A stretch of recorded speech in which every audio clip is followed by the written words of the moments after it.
Good morning, one and all. Happy weekend. Hope you had a good week. You know where you are, right back here with your garden buddies. It is Garden America. I'm Brian Main, John Begnasco, Tiger Palafox. We are ready to go. Everyone's looking fairly good this morning. I won't speak for myself. John always looks the best, but we are back in studio today. Welcome to the show. Again, John, speaking of looking good, what's going on there, big guy? It's always good to be here in the morning, but especially when the weather's nice. I love this fall weather. Yeah, I hope this is it. No, it's Look at no. Tiger shaking his head. No, there'll be more hot weather. There Did you will ever, be. ever hear of Santa Ana's, Yeah, I Brian? know. Yeah. Dry winds, That's going fires. to happen. Maybe we'll get lucky this year. Yeah, Lisa says up in Redding that it's still in the 90s. Oh, So, wow. Yikes. Yeah. 90s. That's warm. I know. So what is our projected forecast for this week? 80s? Well, for you guys, it'll Yeah. be in the 70s, right? You, it'll be in the 80s, right? I think we're only looking at a couple days where it's 82, 83, and then some high 70s. So I'm happy with it. It's perfect. Yeah, it'll be nice weather, fall weather.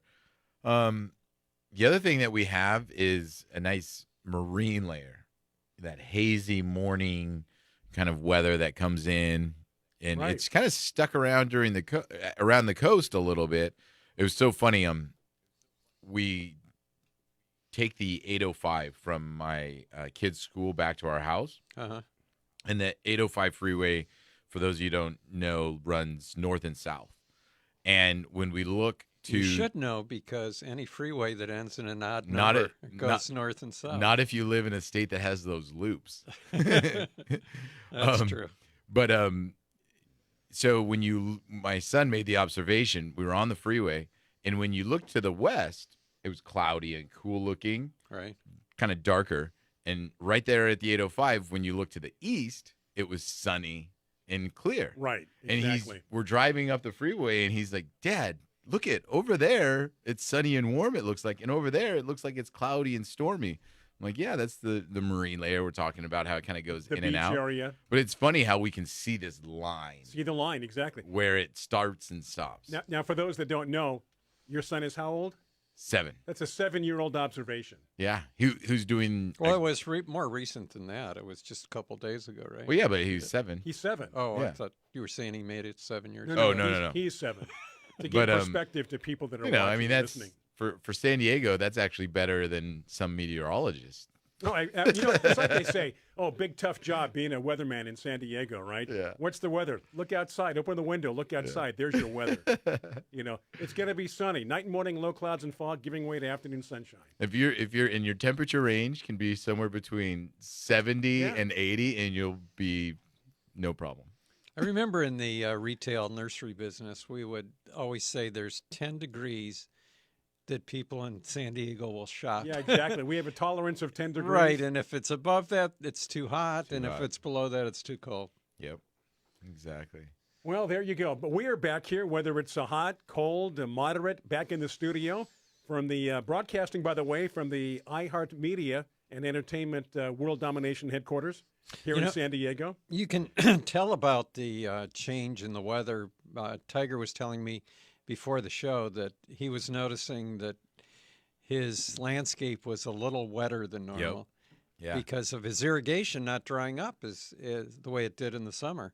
And that kind of sneaks up on You you. got to tweak it, right? Right, and that, like John said, it sneaks up on you. 1 minute I'm out there, I'm like, wow, the grass is a little soppy. It's still wet. It's in the afternoon, so started cutting back on the irrigation now. That was one of the tips I put in the newsletter is you do need to cut back on the frequency of the irrigation, but not the time. So if you're watering for 5 minutes when your irrigation comes on, don't change it, but just change how frequently it comes on. Frequency, right. Yeah. Keep it the same time limit, Right. but the frequency of how often you do it. Yeah, take away a day or take away a start time depending on. You used to have a tip of the week. Do we consider that now your tip of the week? That whole newsletter is a giant tip of the week. It is. Yeah, now, why don't more people get the newsletter? What's our circulation? John restricts it. He does. Shame on you. I ask people to mail $10 cash That's direct not to true. my home, and I'll put them in the newsletter. But if you go to gardenamerica.com, which of course is www for the World Wide Web, if we're back in the 90s, go to our website and sign up for the newsletter. It's right there on the homepage. Very easy to negotiate. And every time you click onto that, our website's a little bit different. It's not the same old website, John. If you go to the www, that The 4 W's? no www Okay. 3. I thought this was a new thing you're talking about. No, I was going to say if you do that, that'll make sure you don't end up on the dark web. Oh, yeah. So right. that's why that triple W is important. Yeah, you don't want to put the BBB before the .Garden America. Whole different website. No, we don't have a website on the dark web, do we? for plants that die, never grow, and everything's all pessimistic. Oh, that would be interesting. all wouldn't all it? pessimist. Yeah. No reason to garden today. It's yeah. not going to grow. It's only dead plants. Only that we dead show. plants. Poisonous plants. Yeah, just Dried out. dried. Speaking of subject Overwatered. matter, we do have a guest lined up today. His name is Sam. Yeah. Tiger. What's Yeah. Sam going to be talking about? Yeah, so Sam Tall, for those of you that are here in San Diego, you're probably familiar with the nursery, City Farmers Nursery. And Sam Tall is the owner-operator of City Farmers Nursery. It was Bill Tall who, before him, his father, but, Bill Tall, I think, passed away a year ago, I think it's been. And Sam's been running the show ever since, doing a wonderful job. And they have their veggie growing competition. So for the kids, they have a pumpkin growing competition.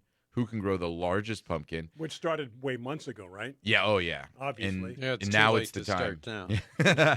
You can weigh your pumpkin seed. And then for adults, they have a zucchini growing competition. So lots of fun stuff happening at City Farmers Nursery. So we're going to be talking with Sam about what's going on and what's new. This is gourd season, right? Yes. As you can see from the grocery store. I heard people saying that they're already selling out of pumpkins at some of the grocery stores. We have one. We bought a places. pumpkin. Yeah, my grocery store was out of their gourd. Really? Yeah. Jeez, that's of their quick, gourd. I feel. I caught that. They're- He just kind of Throws that in there. We call that a throwaway. Yeah. Throwaway. So Sam will be on next segment. Yeah. So we'll be talking with Sam. It'll be a good time for sure. Very good. John, you have the quote of the week, although we do have at least a few more minutes till we take a break. Yeah, but this will give you time to think about it. All right. Oh, this has to soak in. All right. This is from Jeff Lowenfels. We've had him on the show before, a long time ago. Jeff's in Alaska, right? Ooh, wow. Garden writer from Alaska. Right. Is it Nome or Anchorage or Fairbanks? It might be, I don't know, Barrow maybe. Ah, there you go. Good. He was searching for that one. We had town. we had a customer that I sent tomatoes years ago to Barrow, Alaska. They ordered 2 years in a row. And you were skeptical. He goes, "No, we can grow them up here." Yeah, but only in a greenhouse Right, because the right. high in the summer in Barrow, Alaska is like 35. It's unbelievable. How I do know. people put up with 24 hours of daylight and then nighttime? I think you even have to fly into there. I don't know if there's a road going to Barrow. Probably true.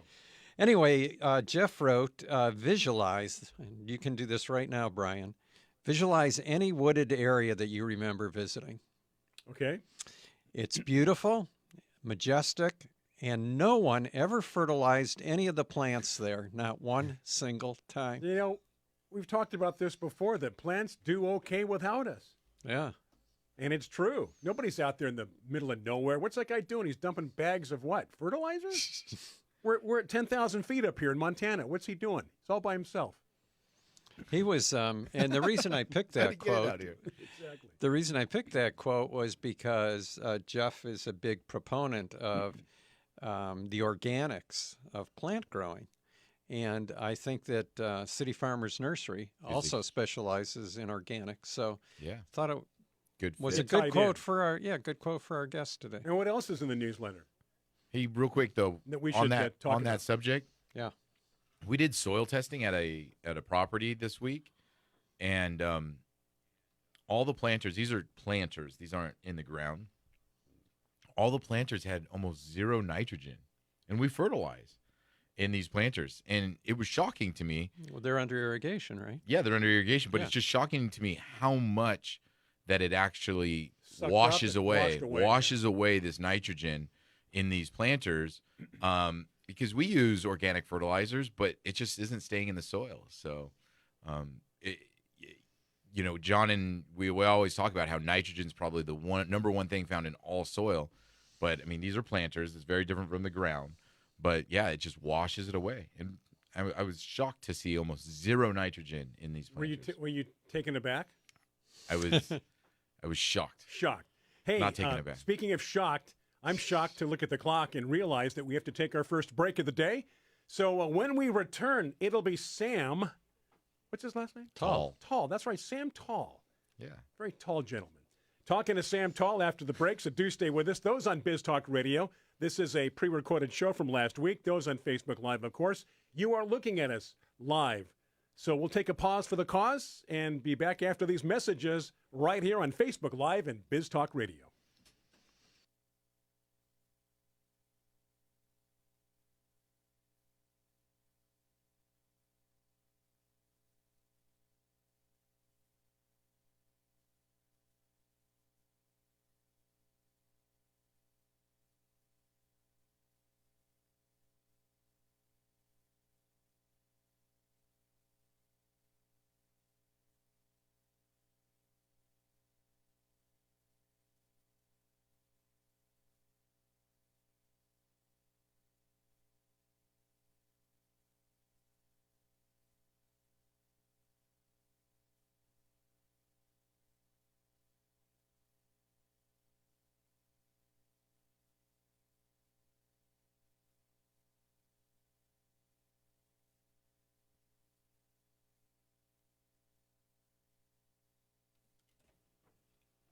And we are back after that break. Thank you for tuning in. Thank you for being part of our show, Garden America.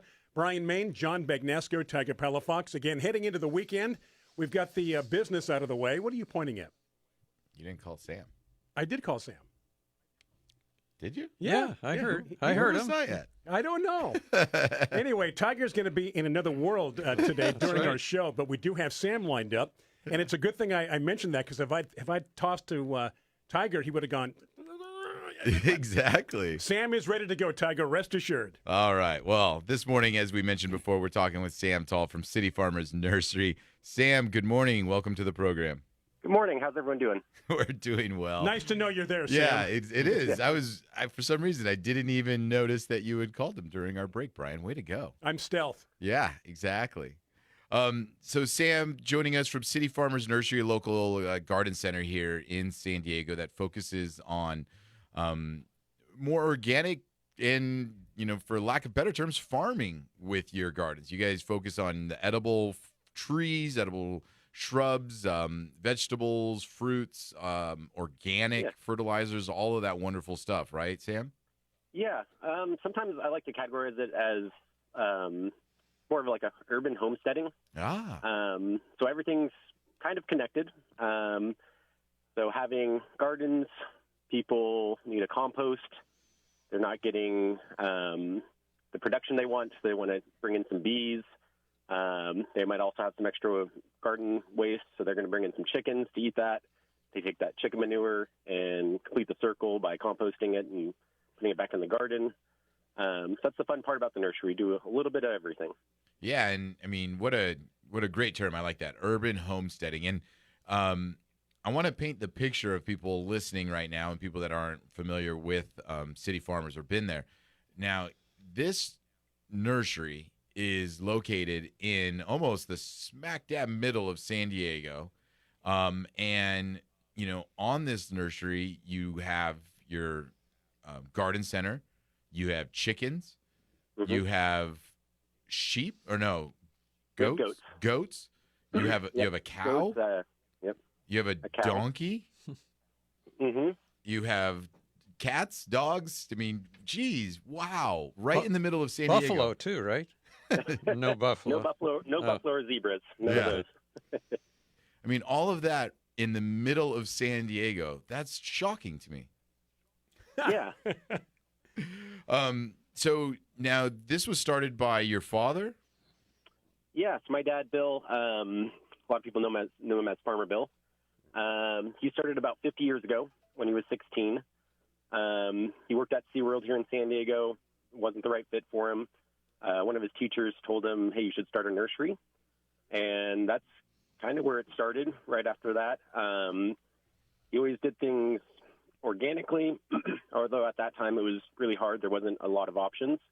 You had a maintenance route, but my whole family grew up there at the nursery. I have two sisters.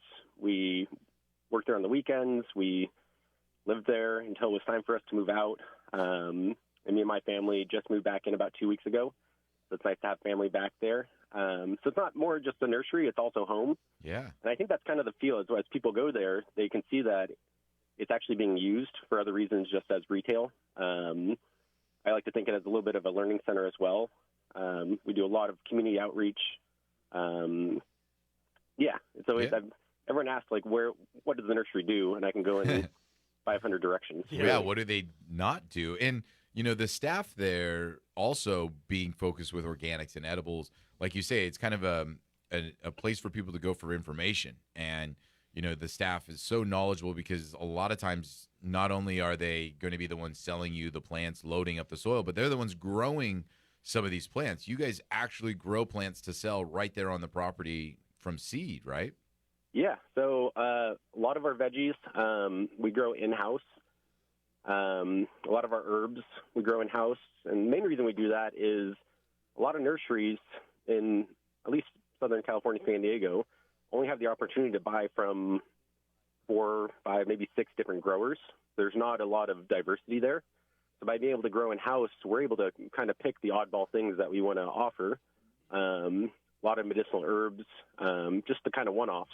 Yeah. We can select our quality, our soils, what time of year, so that way we're not having tomatoes being kind of sold later in the year. They're being sold at a proper time. A little bit of quality control and also part of the fun. A lot of people want to work at a nursery or at least at City Farmers and get their hands dirty. Yeah. A lot of times you work at a nursery and it's stocking shelves and helping customers, but we're able to vermiculture and clean some animals and do a little bit of gardening.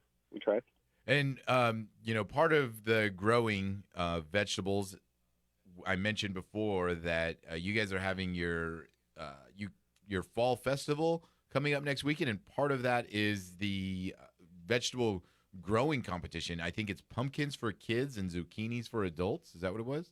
Yeah. So this is our 33rd year for our pumpkin growing contest. And that contest is for kids 16 and younger. So about 4 months ago, we give out our seeds, and the kids they have to follow some rules. They have to take some photos of the plant growing in different stages. The pumpkin has to be whole when they bring it in. So pretty light rules. That's a lot of fun. I think last year we had a 56-pound pumpkin. Year before that, maybe an 80-pound pumpkin. Some years no one can really grow a true pumpkin, so they've brought in flowers. I think that was 8 or 9 years ago. And even as kids, like I said, someone might bring in a 50-pound pumpkin. Someone brings in a flower. We'll still weigh it, take some photos. They all get prizes. The zucchini contest is for adults because adults want to have some fun too. And zucchinis are a fun one because they're on the faster growing side, but they can stay on the plant a long time. And the bigger they get, the heavier they get. Long shelf life. So that's a fun one too. Yeah, that's awesome. So you hand out those seeds earlier in the year, and they register. They have to register then, and then they kind of document it. And what a great experience for the kids learning to grow things. I'm sure they have their own successes and failures, and what a fun opportunity to then at the end of it go and compare with other people what you've done for the year. That's really neat. How many people do you kind of have coming out next weekend for the festival and the competition? Let's see. For children, we probably have about 60 kids signed up. Adults, probably about 30, I would believe. And we also have the craft fair side. We have about 32 vendors. This is a free event for the vendors. If you look at a lot of events that vendors have to go to, they're paying up to $500 for their booth, which is a huge kind of cut for them, and it's hard to get ahead. Yeah. So it's great to offer it. It all has to be handmade, so there's no purchasing it and reselling it. It all has to be made by hand. So we get some really cool arts and crafts. Hey, Sam, before we get too much more into the vendors, we are going to have to take a quick break here. And when we get back, I want to hear more about what vendors you're going to have there and what people can expect. And I think, John, we have a couple of questions. Yeah, we have about 3 questions for Sam. Okay, so do stay with us. As John mentioned, a few questions on Facebook, obviously. Those on Biz Talk Radio, pre-recorded show. You can always watch us and hear us live. Go to our Facebook page, Garden America Radio Show, and you can watch and interact with us live. That said, we're going to be talking with Sam Tall after the break, so do stay with us. Welcome to Garden America. I'm Brian Main, Tiger Palafox, John Begnasco for your weekend.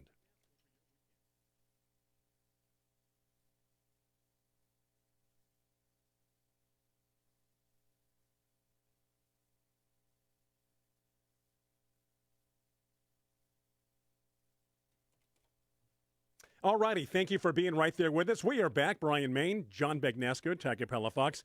Hope you're having a good weekend so far. Thank you for starting your weekend with us most every weekend. We do appreciate that. We also welcome the team at Biz Talk Radio. Thank you so much, Stephanie, your team, and those who listen to us on Biz Talk Radio. Sam Tall is our guest, Tiger, as we continue. Yeah, and before the break, Sam was just talking about his fall festival that they're having at the City Farmers Nursery here in San Diego next weekend. Is it Saturday and Sunday or just Saturday, Sam? Just Saturday. It's quite an event, so I think we can only handle one day of it. Yeah. And aside from the normal City Farmers Nursery stuff that you guys have going on, before the break you were mentioning a lot of handmade vendors, and you brought up a great point that, these vendors are already, struggling to some degree, whenever they have to go to farmers markets or other places to sell because of the cost for the booth space. And you open it up to these vendors for free to be able to kind of get their products out and people to see them. Yeah, it's a way of kind of giving back to the community. And that way it opens up to just about everyone. We actually have kids that are in 6 or 7 years old selling cards that they've made for the holidays that are coming up. People that have grown their own gourds and made birdhouses out of them. A lot of knitting and sewing. We have some people that come in and playing music.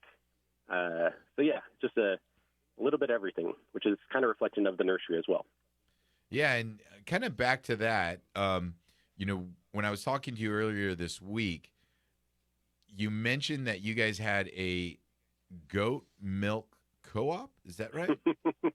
Tell our listeners what a goat milk co-op is. And also explain that evil laugh of yours. Yeah, every time we kind of mention a goat milking co-op, people are always, the face is always kind of confusing, especially here in the middle of the city. So quite a few years ago, it was illegal to purchase raw goat's milk. It has a lot of healthy bacteria in it, hasn't been pasteurized, and that gets passed down to the consumer. And families came up and said, hey, we have a group of us who want to have some goats. We see that you have goats. Would you mind us starting to bring in milking goats? There's about 10 families that own 3 goats, and they take turns cleaning the goats. They take turns milking the goats twice a day, and they share in the vet bills and the feed bills. So it's economically a lot cheaper. They get a breakaway from their 9-to-5 day and milk a goat and hang out with them for a little bit. And in return, the nursery gets to have goats there. We could have a little bit of share in the milk. But in the long run, it gets people in the city being able to see goats. A lot of kids have never laid eyes on any farm animals. We just had 3 baby goats born about 2 weeks ago. Oh, wow. So the cuteness is there as well. Yeah, that is cute. That's fun. And that's such a great way because, I was trying to paint the picture for our listeners of your nurseries in the middle of a city, and it is truly. So I think for people, that obviously are part of this co-op, the goat milk is important to them.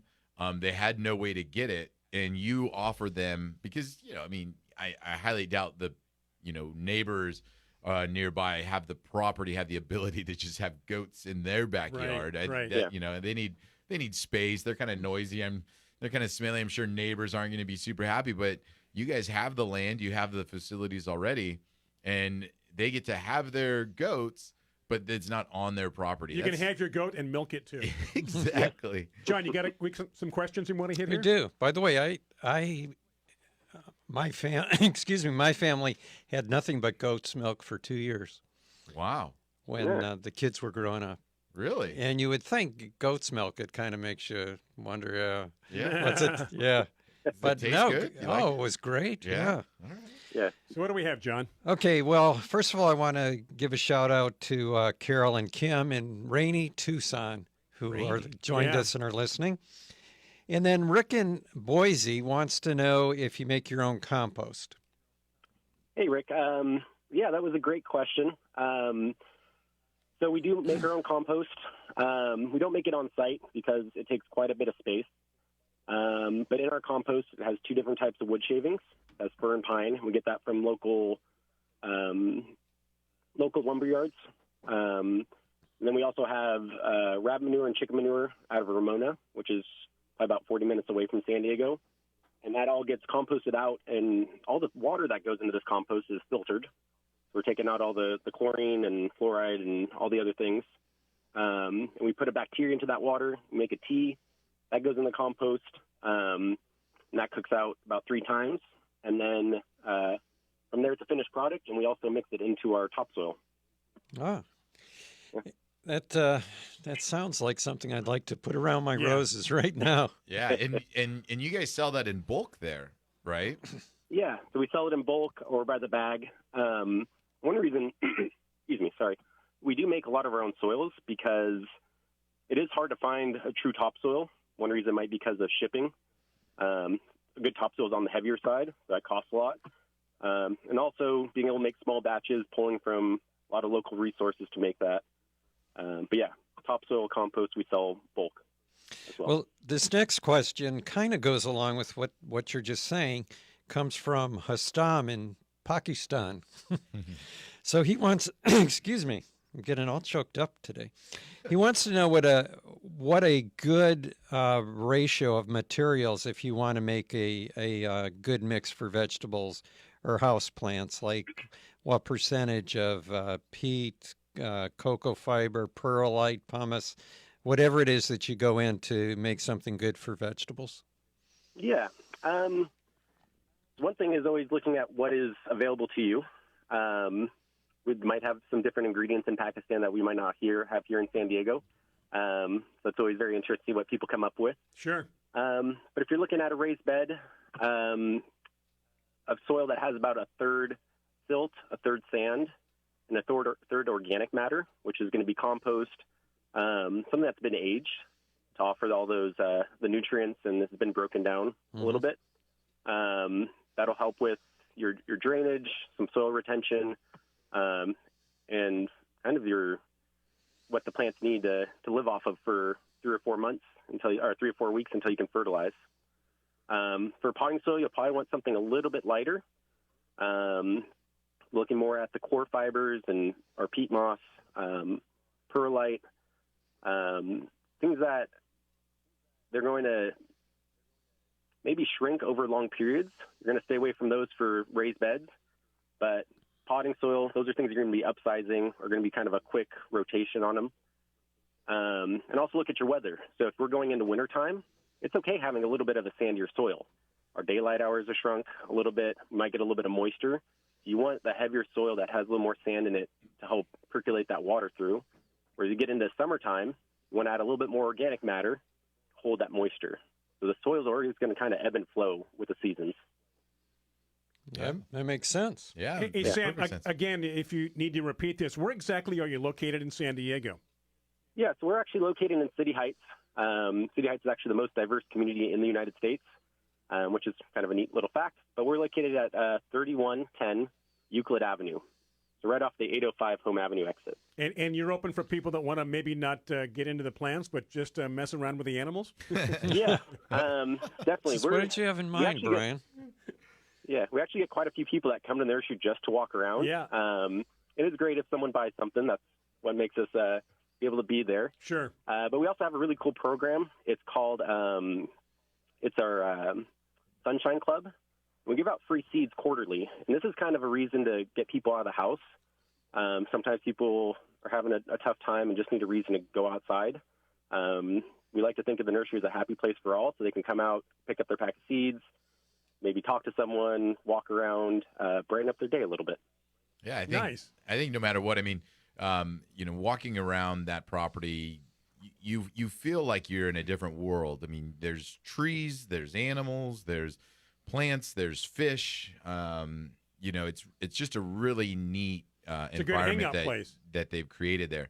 We're gonna have to take a break here in about another minute or so, right, Brian? Yeah, let's call it just under a minute. Okay, so I just wanted to make sure because Sam, you guys are making a lot of improvements right now for people that are coming out now. You guys have repaved part of the parking lot. I see that you've also been working on the nursery itself. And people, I want to let people know they need to be prepared because you guys are going to be closing through the winter for a little bit. But when we get back, we'll talk about what they will expect when they open up. And again, if you have any questions, comments, much like the ones we've been discussing here on Facebook Live, be sure to post them on the comment section of Facebook as we continue our conversation with Sam Tall, located here in San Diego. Garden America, Brian Main, John Bagnasco, Tiger Palafox. It is break time to pay some bills on Biz Talk Radio.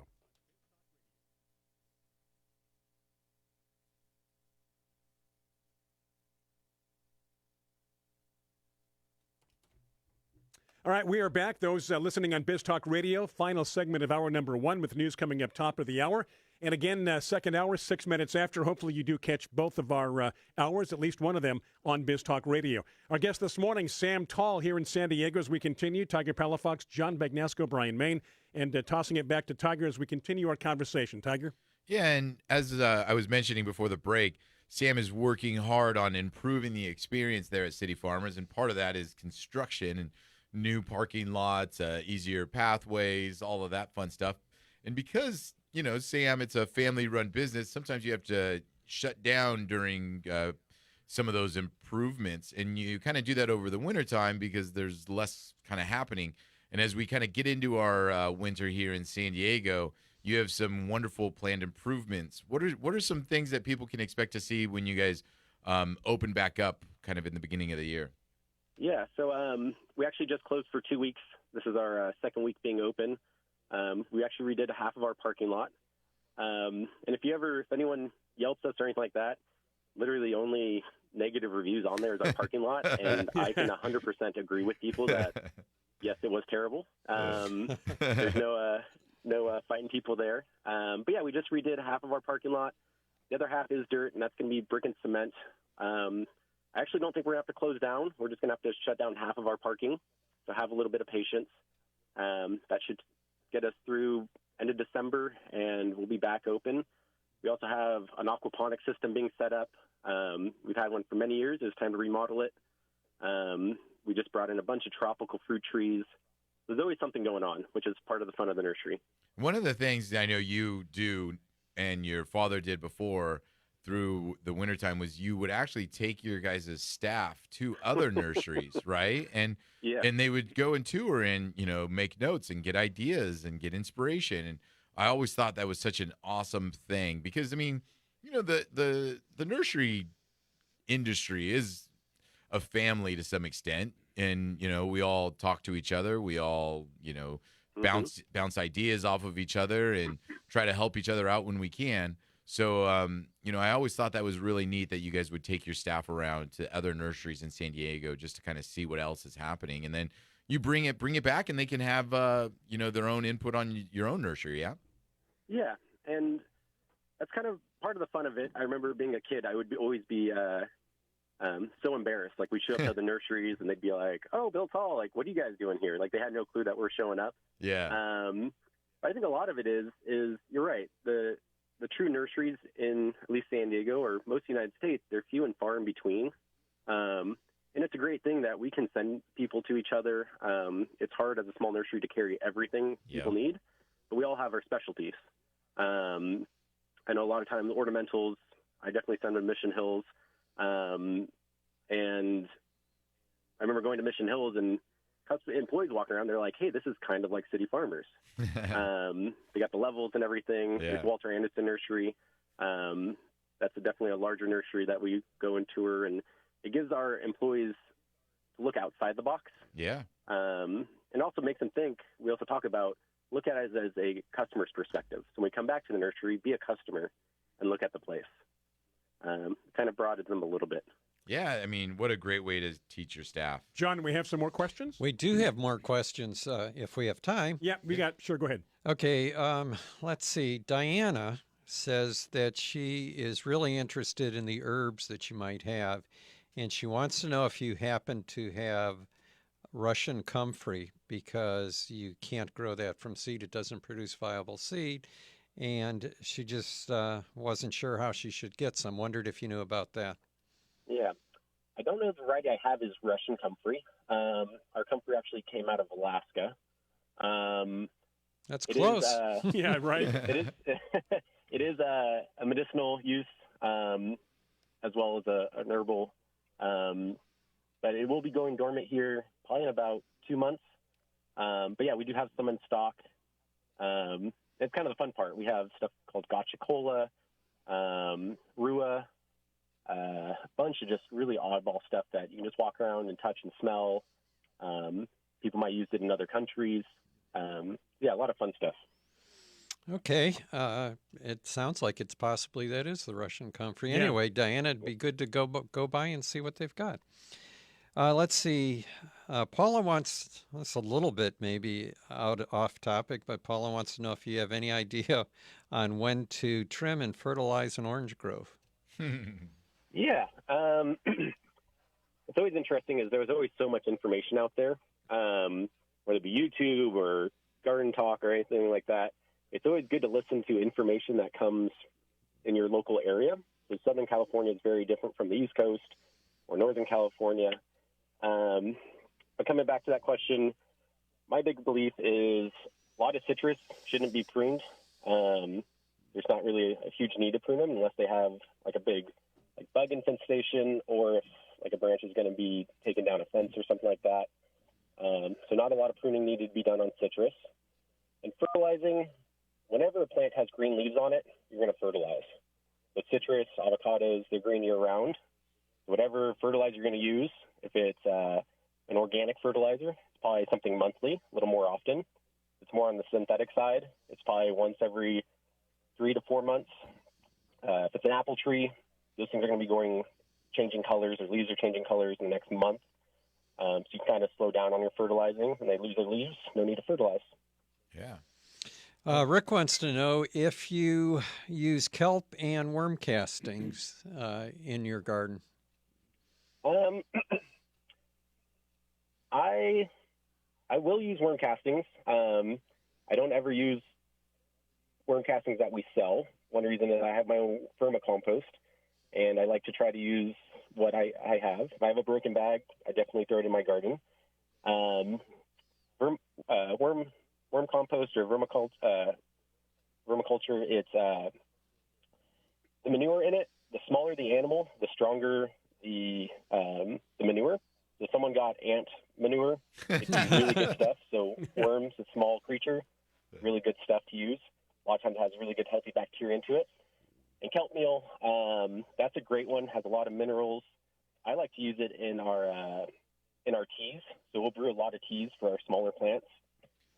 That's something I'll put in a barrel. We're going to have to take another break. Sorry, Sam, cut you off. When we get back, we'll finish talking with Sam Tall with City Farmers Nursery. Yeah, you bet. Keep those questions, comments coming on Facebook Live, those on Biz Talk Radio. We've got news coming up, top of the hour, and they're about 6 minutes after we are back with hour number 2. So Biz Talk Radio, Facebook Live, happy weekend. Thank you for joining us here on Garden America. I'm Brian Main, along with John Bagnasker, Tiger Palafox, back after these messages and top of the hour news on Biz Talk Radio.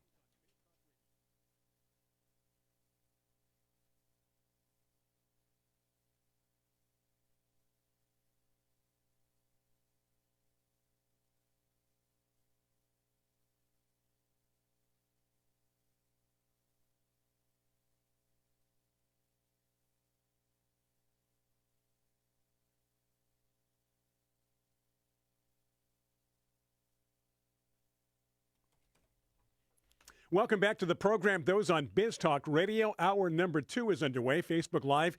We appreciate you tuning in and watching and listening every single Saturday. Happy weekend to you. And again, questions, comments right there. John will read your questions, your comments. We'll try to give you an answer as best we can as we continue with our guest today, generating a lot of interest, Tiger, Sam Tall. Yeah, and before the break, Sam was just mentioning the smaller the creature that produces the byproduct, it tends to be a little stronger. bit stronger. So we need to get down and look for these ants, right? Exactly. They're amending that soil nicely. Yeah, and I was mentioning then elephant manure should be totally safe. You don't have to worry about burning at all. Exactly. Hey, Sam, I did want to say I posted the link to your guys' website on the Facebook chat feed. Some people that had asked for the information. One, Carla had said, a bucket list nursery. And so, yeah, I think you'll be getting a visit from her. And the website is up. The link is up there. Yeah, cityfarmersnursery.com. And I put the link also to the contest so people can get more information about the Fall Festival and the vegetable growing contest. I can't remember if I cut you off while you were in the mid-thought on the manure. You were talking kelp. You were talking kelp. That kelp, right. Yeah. Yeah. So yes, worm castings, kelp are great things to use in your soils. Also a mineral, maybe rock dust azonite, really rounds everything off. Yeah, those three are great to use for nutrients for your plants. Yeah, perfect. Sam, thank you very much for joining us this weekend. Lots of good information, lots of good questions answered. I really hope your event goes well next week, and you'll have to send me a message and let me know what the largest zucchini and what the largest pumpkin were. We'd love to post that onto our social media here and share it as well. Will do. And thank you, everyone, for having us on. You bet. Take Thank care. you, Sam. Right. Take care. Bye. Well, I think based on Dana's comment that she's going to be taking me there. Yeah? As soon as we talked about the animals. Yeah, That was it. Oh, it's they have pretty animals. cool. It's then, pretty then cool. we're going to go. We're going to go, as I mentioned earlier, John, messing around with the goats. There you go.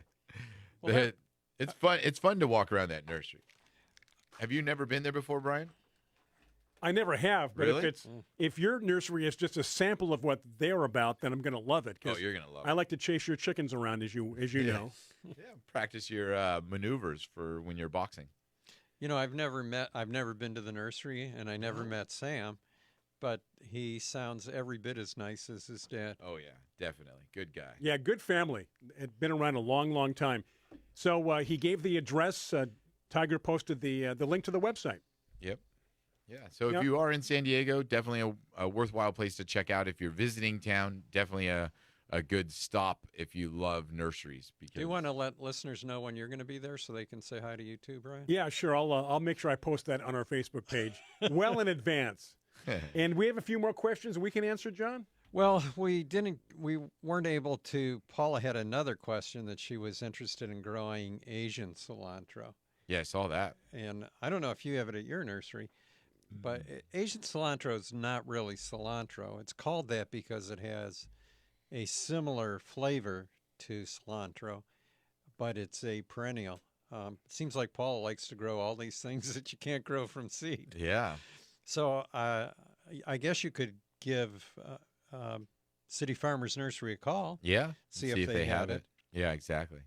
Yeah, that's so neat that City Farmers is doing that, where they're having some of these unique, not rare, but unique different herbs, because like Sam mentioned, it's tough to find some of this stuff. And when people want to grow it, people want to have it. Right. And, for garden centers, it's tough to find it if nobody else is growing it. So grow it yourself. Good idea. Rick has a really broad question here. The houseplant question? Yeah, and I hope you don't think I'm making fun of this question, Rick, but he wants to know if houseplants are getting more popular, and we've talked about that. Yeah. And you're right there on the front lines, and you've said they're getting more popular. And certainly when I visited Idaho and was there, Right. I got excited by all the new varieties. But he says, how should you care for them? And that would be like saying, landscape plants are really popular. How do you care for them? I think what you're saying is each one is individual. Each one is requires individual, right? Individual care. Yeah, and I guess a general rule of thumb, Rick, would be think of how that plant grows in nature. And if you're going to move a plant indoors, you have to, as close as possible, replicate its Conditions. natural environment. Right. If it's a cactus or succulent, it's going to want well-draining soil that's kept a little on the dry side. Perlite. And as much light as possible, right? Mm-hmm. Orchids, they're going to want extremely, depending on the type of orchid, but extremely fast draining soil and, you know, again, allowed to be dry in between because they grow in, a lot of them are epiphytic and they grow in trees. Yeah. So they never sit in water. It could Yeah. rain every day, but they will never sit in I water. was going to mention that when you said well-draining soil, but Yeah. for those orchids you're talking about, they just need a host. Yeah, they don't even have soil. They just Right. cling on to trees. Give me something to hold on to. You know, fertilizers, because a lot of the houseplants, you know, like you're saying from tropical, like, you know, in nature, they get a lot of fertilizer from the water, from the organic material around them and all of that. Well, Sure. in your home, you've got to now simulate that. You have to create the supply environment them for with them. the fertilizers. You know, but, you know, you talk about all these general rules, John, and it's very true that when you're talking about houseplants, it's difficult because there's such a spectrum. Because then you can look at a plant like Sansevieria, mother-in-law's tongue, which, you know, I think lack of a better definition is a succulent. You know, what you just mentioned. It is a succulent. Well-draining soil, lots of light. But you could not water that and put it in a closet. Right. And open up that closet 6 weeks later and it's fine. You know, I mean, some of these plants. We're not recommending that to be the care. No. But some of these plants, they just shock me Yeah. with their, you know, ability. I mean, this we Well, I were was just gonna say the we were just pothos- talking about. Didn't we just talk about that last week? And how no this light in here, this plant right here, and it's been here for 3 or 4 years. Yes, exactly. And so, I think that's why houseplants are so popular, is because this new generation of gardener, you know, I think a lot of them are already in more urban environments, so they don't have the yards, they don't have the space. But the idea that these plants can survive in a bedroom, in a bathroom, in the kitchen, you know, is important to them because they don't understand outside environment, and they really understand inside environment. And so I think that's why houseplants have become so popular. The last part of Rick's question, I think we could go into a little bit. He wants to know, how do you know when it's time to change the containers? Of the houseplants? Right. Oh, yeah. Well, yeah, this could be tough sometimes too, right? Right. Another general rule of thumb would be, if you're not sure, don't do it. Yeah, because you're disturbing what's being successful so far, right? Right. And a lot of house plants, the number one reason for me to change the pot would be if it's falling over. I was gonna say, when the pot breaks, it's a good time to change it. But most of the house plants are tropical, and they don't mind having their roots crowded. Again, it depends on which type of house plant. But if you do go to a larger pot, expect the plant to get bigger. And sometime on house plants, you don't want them to get a lot bigger, right? I was going to just mention that, you know, a lot of times that pot restriction is keeping the plant in the size you want. Right. It's keeping it confined. You know, if the plant's 6 feet tall and that's the way you want to keep it in that pot, it's happy being. The minute you put it in a larger pot, now it's 8, 9, 10 feet tall. And you're like, oh, now this plant's too big for me. Right. Now, if it's been there for years and there's no soil left, it's nothing but roots, it might be time. I think you've had a couple plants like that, right? That were you had in your living room for years, and maybe some dracaenas. Exactly. And it was just nothing but roots there, just right? aquaponic system that you have to water it and fertilize it every time because there's no Exactly. nutrients in there because it's all root. I've got a couple of huge palms in my patio. I wish I could bring them inside because they would do quite well. Yeah. They are just getting so big. I mean, way over my head. They would be nice at an entrance, you know, one on each side. I can't lift them up. I can't even move them. Not really practical to buy a house that has an entrance where you could use them, is it? Not practical. Not just for those palms. I would, though, just for those palms. I Would would. you? You would look good right here. Those and right were the here. weeds I brought to you, right? No, these are ones I bought when I bought the place, and I transplanted them since then into huge pots with a lot of fertilizer. Were they the and they took off? Areca palms? Yes. Yeah, exactly. Hey, speaking of that, it is break time. Whoa. So, again, those on Facebook Live, questions, comments, keep them coming. We'll do our best to answer them. And those on Biz Talk Radio, we're going to take a break especially for you right here on Garden America.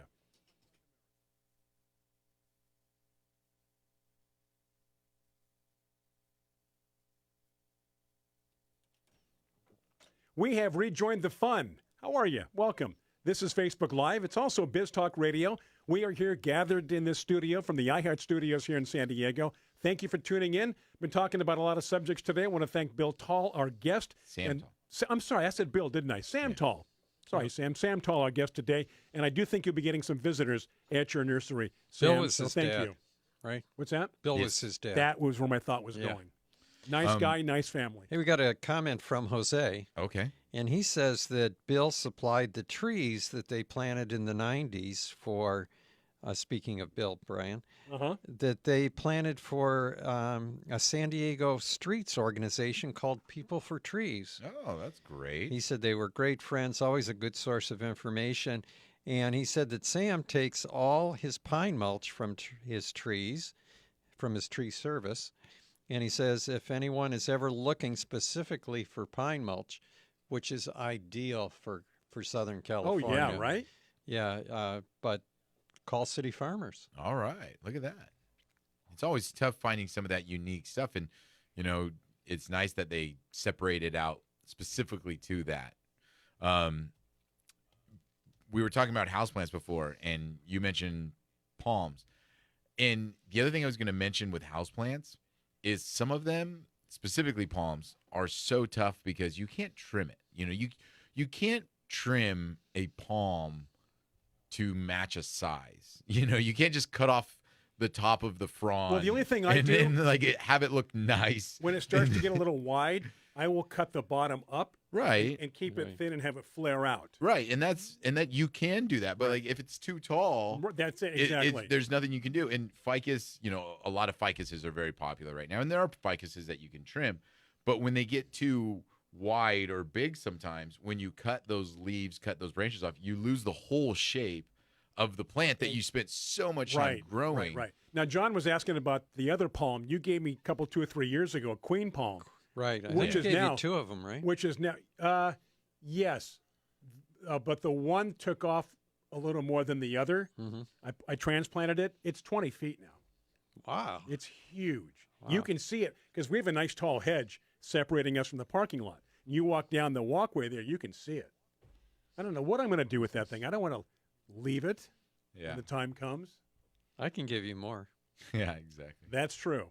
I pull out Washingtonia seedlings everywhere on my property. It's probably one of the most prolific seedling palm in Southern California. You know, Rick may have another generic question about trimming houseplants back when they get leggy. And again, when it comes to trimming houseplants, again, it depends on the individual plant, right, John? I don't think we can lump them all into the same category. Right. It does depend on the plant. It also depends on the amount of light, because if the plants are getting leggy, there usually means they're not getting enough light. Right. So trimming them back will help a little, but the new growth is going to come out and it's going to be leggy too. Yeah. So what I would try doing, Rick, if plants are getting leggy, go ahead and cut them back, but also try to increase the amount of light. Yeah. And, you know, that's something that if you're a true houseplant person, I would say at minimum once a month, you're taking these plants outside in a protected environment, you know, washing them off, watering them well, giving them a little bit more light than maybe what they had wherever they were. If you're in Star, Idaho, you're not taking them out in December, though. Yeah. Turning the plant, you know, is a very good thing too, where it's in place. For the light? For the light, because they, you know, a lot of times we place them against a wall, and then they'll begin to lean a certain way towards whatever window or light that they have. So turning that plant helps to keep the plant more stable, more centered. So, you know, in the 70s houseplant craze era, Yeah. There was a little turntable. Yes. I don't know if they still have those. You would set your plant on it, and it would just very slowly turn around. Yeah. So that the plant always got light from all directions. That's a great idea. And even the rollers, I mean, the pots, they would put them on rollers so you can kind of make it easier to move around. Mm-hmm. So that requires effort, though. Yeah. This was all on its own. Yeah, it just turned on itself. Was I not paying attention? Did we answer Carol's question? No, we didn't. Okay. Tiger, she wants to know, she has a large ZZ plant. Oh, okay. And ZZ stands for? ZZ top. Carpus zamifolia? Close. Zamioculcas. Zamioculcas. I can't help but think Zamiofolia. ZZ Top when I see that. I'm like, what do they have to do with Yeah. this? But she says it's been in the same soil for several years inside. Does she need to change that? Now, how healthy is it? Getting back to what If you it said. looks good, yeah, because that's one of those plants that Tiger's talking about. Not as quite as tough as a Sansevieria, but close, right? Really, really close. Yeah. Really close. I've had those on properties where they haven't been watered for a month and they're fine. And they're fine, yeah. in a not good environment. So I would say if the plant looks good, just keep taking care of it the way you've been taking care of it. And so I have a question with this too, because a lot of times we focus on organic fertilizers because we're amending the soil along with the fertilizing the plant. Now, she brings up a point, like, should you change out the soil? If you change out the soil, you're using another potting soil. But in this situation with fertilization, usually you're using some kind of water-soluble fertilizer. So does that soil just go sterile and then you just supplement with fertilizers for most houseplants? Or do you try to take care of the soil as well, like you would in an in-ground plant? Like when you're talking about old soil? Yeah, like like this? would you want to put new organic material in there? I almost feel sometimes that might be more harmful to the plant. Well, I don't know if it would be harmful, No. but I don't know if it would help that much. Anything you would do, you would want it to be gradual, right? Yeah, but you have to figure if you're putting plants indoors, you're putting them in an alien environment. And so the care is going to be different than what they would receive outside. So they're using a water-soluble fertilizer on a constant basis is fine.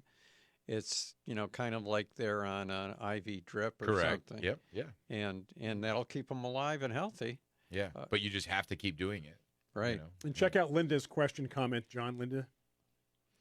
She said, last week you said not to fertilize camellias and azaleas. Would that be true with Is that Dr. Iron? Dr. Earth? Yeah, no fertilizer, even if it's an organic. Well, the organic won't hurt because what happens on organic fertilizers, depending on what they are, but most organic fertilizers are just going to sit there, be broken down by the soil, and you could use them. The plant will be able to use them when they are growing. Because you're feeding the soil, not the plant. Right. But there's just no reason to do it now. Yeah. Late winter, early spring would be fine. And even then, I mean, with some of the organics, they've blended it where there will be some kind of shot of phosphorus or nitrogen. And, you won't, camellias are so tough to bloom sometimes in general that you just don't want to take the risk of putting anything down that's going to push off that bud and then you don't get the flowers that you wanted, which is why part of the reason why you don't fertilize camellias when We're going they're to take blooming. a break. All right. Don't mean to cut you off like our guest, but we got to stay on time for the network. So again, lots of questions, comments on our Facebook live feed. Keep those coming. Going to take a break for our friends on Biz Talk Radio. Again, if you're a first-time listener, first-time viewer, welcome. This is Garden America. Along with Tiger Palafox, John Begnasco, I'm Brian Main. It is break time for our friends on Biz Talk Radio.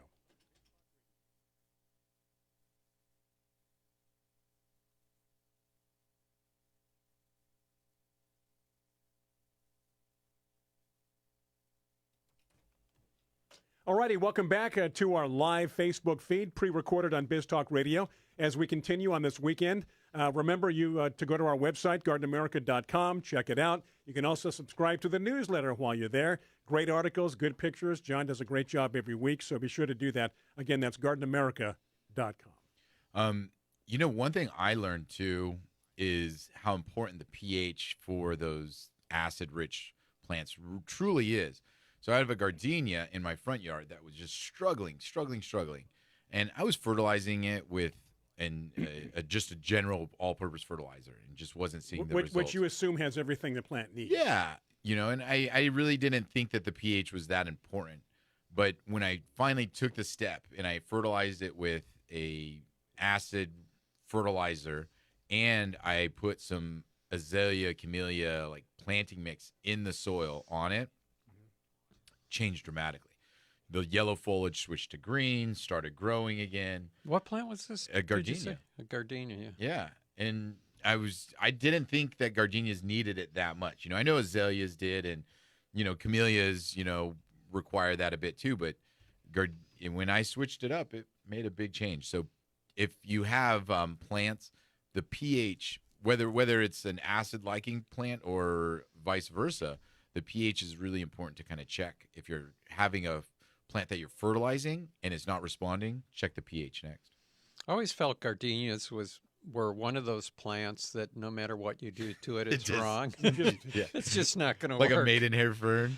Yeah. And now that you bring up maidenhair, Gina says that she has a Himalayan maidenhair fern. Ooh.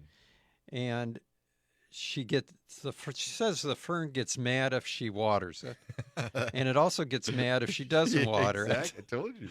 And so she wants to know what to do to make it happy. Talk bad to it and belittle it. And... No matter what you do, it's just not right. Yeah.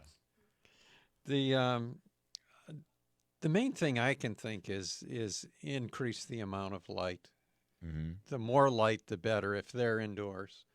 And then Himalayan maidenhairs, they're the ones with the black stems, right? And they put out their new growth late winter, early spring. So that would be the time to make sure that you increase the light during that time. And if they're indoors, that's usually when the light is going to be lowest. Mm-hmm. So try maybe moving it closer to a window. Or you could use, Brian, you like to do this. Tony says that shower with a friend. Yeah, she's right. Yeah, take the plant in the shower with you, and they like having the dirt washed off the leaves. You save water by doing that. So I would think, especially on a maidenhair, they would really like that. Except make sure that you're not using water with salts in it. Oh yeah. So try to use distilled water. Distilled water, bottled water. Yeah, and that's something good to do. Like every once in a while, like we say, flush out the soil a little bit. With distilled water. I mean, obviously it's tough for people when they just fill up their cup of water and then go water their plants with it. But if you can every once in a while, just leave a jug of water, let it be distilled, and then go water the plants. Because the salts build up, especially for us in San Diego. We have a lot of salt in our water. So terrible. Yeah. You get that calcification. Idaho doesn't, though, huh? They get, like, natural spring water from there. They've got good water. Yeah. Right out of the sink. It's wonderful, right? It's like all they have is a pipe going into a stream, which is feeding their water lines. When I was going to school, pipe right up to the mountain. Yeah, when I was going to school in Flagstaff, Arizona, I couldn't believe somebody turned the sink. I go, don't drink the sink water. They go, oh no, taste it. It's amazing. It's wonderful. Yes, we had a well in Michigan, and we did not drink that water because it was yellow. Oh, it was the well water was yellow. Iron or something? It was loaded with iron, right? Yeah. So and Linda got back to us and said. She was talking about iron supplements on the azaleas and the camellias. I think it would be all right to put those. I don't know if they're going to iron. So she's not fertilizing. She's just simply putting iron. Yeah. Which really has nothing to do with the. See, iron this is probably where it gets a little confusing because it is a nutrient that plants need to grow. Yeah. When we say fertilizing, we're usually talking about something that promotes leaf growth, which is nitrogen, right? Yeah. And there's potash, and the plants can't use it when they're dormant, and they're dormant. Azaleas and camellias are dormant when they're blooming. Yeah. So. But iron to grow. No, but iron is just a mineral that plants use. So an iron deficiency is usually on a leaf, and it's got green yellow veins. Yeah, yellow leaf with very distinct green veins. Right. And it's a nitrogen deficiency is more or less just a yellow leaf. The other thing to think about is if you do have that on an azalea or a camellia, that it is an iron deficiency, but it might be caused from alkaline soil like you were talking about. So maybe what you need is not really an iron supplement, but to acidify the soil to make the iron more available. Or you could use something like iron sulfate and do both at the same time. Yeah. And get rid of snails and slugs, right? Yeah. Isn't that what's in Sluggo? Sluggo, right. Yep. Sluggo. Is that still in the market? Yep. Man, that goes back years. Nordoff. Sluggo. Nordoff. Man, good question. Okay, well, now people are getting excited about camellias because Carla says that she has several camellias in 18-inch pots that have sunk down and the roots have grown into the ground. She'd like to fix this. Any ideas? Well, the first thing would be to take care of it while they're dormant, which is now, right? Yeah. And what I would do would be to, if you're going to put them in larger pots, then try to pull the plants up out of the pots, get as much of the root system as you can, and put them in the new larger pots. But if you're going to keep them in the same pot, tip the plant over, cut off the bottom roots, Yep. and then maybe pull the plant up a little bit and put soil at the bottom of the pot. Yes. Yeah, you got to put the soil at the bottom of the pot, right? And then when you set them back in the bed, if they're going to be in the pots, put stepping stone underneath them, Mhm. so they're not going to grow into the straight ground. into the ground. I would be right so away. nervous cutting any roots. Just, I don't know. I cut roots all the time. Yeah. Clip, clip, clip. We'll see. Yeah. I just cut it and then I'm like, we'll see what happens. See what happens. Yeah. This might affect it, especially when it's a big root, like as big as like a finger. Yeah, that's what I'm Yeah. saying. Like, come on. Yeah. Tiger, Rick wants to know if you've ever used Spectricide weed stop, and will it hurt other plants around the lawn?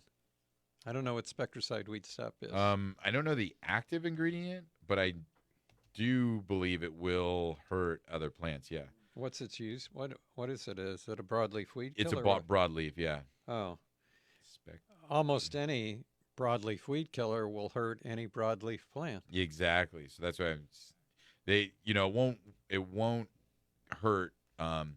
So in lawns, the way that it was explained to me is that the cell structure of like lawns run, let's say, up and down, and then in broadleaf plants they run side to side.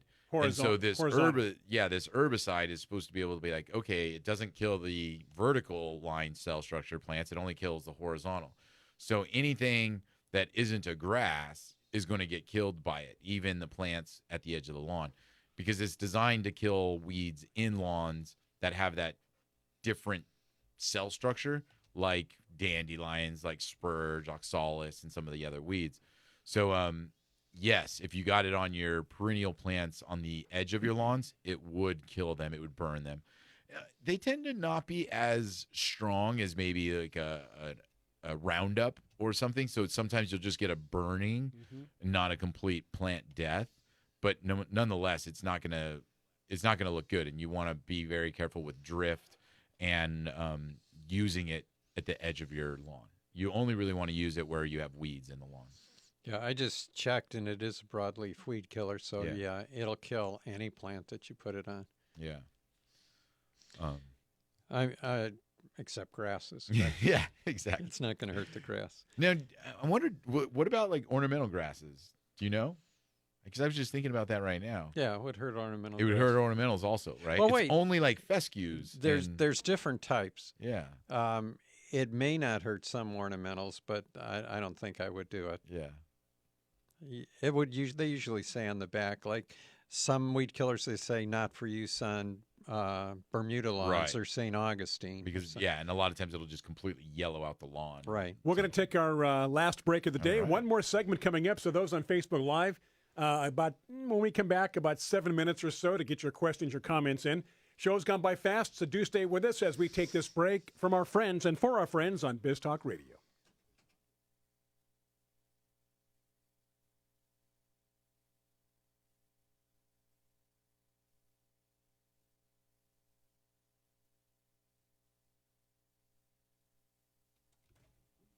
All right, we've made it our final segment on this Saturday morning, or maybe it's middle of the night, depending upon how and where you're listening to us, digital, streaming. Maybe it's our YouTube channel, Garden America Radio Show, or back on Facebook Live, which at that point would not be live. It would be Facebook recorded, Tiger, as we archive everything on our Facebook page as well. Tiger, John wants to know if there's any way to eliminate nutgrass from his garden other than digging it out by hand. Whoa. He's tried vinegar. That definitely won't work. He says the plant laughed at me. Yeah. It probably ate the vinegar and then like spit it back out at him. So first off, digging it out doesn't work either. nutgrass is the weed that reproduces by tubers, and you're not getting out all of the tuber. As a matter of fact, it almost is more dangerous digging it out, because then you spread Break it up. You spread it to some degree. By a common name, there is a product called Nutgrass Annihilator. There's nut sedge hammer. There's and you spot treat with those, right? And you spot treat, so that it's an herbicide that you mix. And believe it or not, you could use undiluted, fully concentrated Roundup on nut sedge, and it'll maybe yellow it out, but it won't kill it. Really? But this nut grass herbicide, I can't remember the active ingredient in it. At the same time, you can use it on nutgrass. They always advertise it as it controls it. Right. So there's nothing that they'll say kills it, Control. but it controls it. And but you can use it in lawns. You can use it in other beds where it actually only kills the nutgrass. So go to a local garden center. I'm sure they've got something designed for nutgrass. Use it a little bit more concentrated, I recommend, than what the package lists, because you have to use it often, and you've got to use it when it's actively growing. Right now, for us, it's going dormant, so it's kind of pointless to put it on there. But as the nutgrass comes back again in the spring, when it's actively growing, use those products and use them regularly, and that's really the only way to get rid of it. Carla has another idea. Burn it. No, napalm. She tells John, "I'll pray for you." Yeah, exactly. Tiger, Olga says that ants destroyed her lawn. What can she use that's safe? Well, I mean, they did not destroy her lawn, because if you were listening to Sam Tall, ants have the best compost that's around. Right, exactly, right. I mean, ants destroyed her lawn. I'm imagining that they were like large, maybe ant colonies that just tore it up holes-wise, and fire ants or something like that. I've noticed some of those huge ants at my house that just run like crazy. The ones that you can see their facial expressions Yeah. are so Right. big. Yeah. Yeah. I call them. Yeah, them, exactly. I mean, I wonder where she lives, because, I mean, outside of my experience, I don't know of any ant in Southern California that's going to Olga, where do you live? Ruin a lawn. If you can let us know. Well, we don't have fire ants. Yeah, that's what I'm saying. Fire ants, and I know that they're they have specific fire ant killers. right, and I know that they have like those like leaf miner ants that might be something that might be eating up the lawn. Do we have leaf cutter ants No, here? we No, we don't. don't. No, so that's what I'm Thinking saying. of the Charlton Heston movie?